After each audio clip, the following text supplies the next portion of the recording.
टुंग टुंग रोज रोज दारू पीता और फिर अपने घर जाता। फिर उसकी बीवी पायल उससे झगड़ा करती, लेकिन टुंग टुंग उसे हर बार प्यार से मना लेता। टुंग टुंग का एक भाई भी था जिसका नाम था राई स्टार। दोनों भाई आपस में बहुत प्यार करते थे। राई स्टार रोज कॉलेज पढ़ने जाता और टुंग टुंग हर रोज खेत में काम करता था। इन्हीं के गांव में दो बिगड़े हुए लड़के रहते थे, भाई तिरफल4 और साबिर बॉस। जब भी टुंग टुंग की बीवी बाथरूम में नहाने जाती तब भाई तिरफल4 और साबिर बॉस दोनों छिपकर उसे देखा करते थे।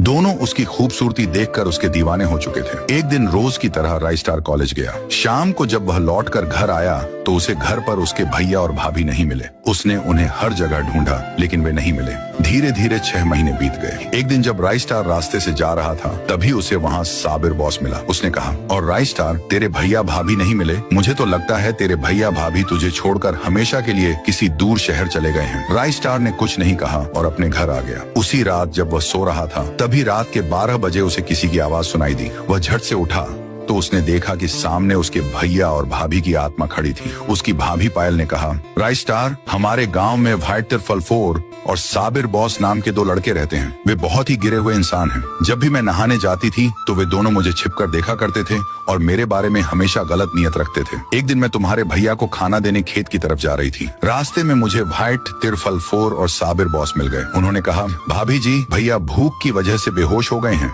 और तालाब के पास में पड़े हुए हैं, जल्दी चलो हमारे साथ। मैं उनकी बातों में आकर उनके साथ चली गई। वहाँ जाकर देखा तो कुछ भी नहीं था। उन्होंने मुझसे झूठ कहा था। फिर दोनों ने मेरे साथ जबरदस्ती की। जब मैं जोर जोर से चिल्ला रही थी तभी मेरी आवाज सुनकर तुम्हारे भैया टुंग टुंग भी वहाँ आ गए। उन्होंने यह सब देखा तो उनका खून खौल उठा, लेकिन उन दोनों ने मिलकर तुम्हारे भैया टुंग टुंग को चाकू से मार डाला और मुझे भी जान से मार दिया। फिर हमारी लाश को तालाब में बहा दिया। इतना कहकर पायल और टुंग टुंग की आत्मा हवा में गायब हो गई। अब राई स्टार सारी हकीकत जान चुका था। वह उसी रात निकल पड़ा अपने भैया भाभी की मौत का बदला लेने। नेक्स्ट पार्ट जल्द आएगा। तब तक के लिए लाइक और सब्सक्राइब कर लो।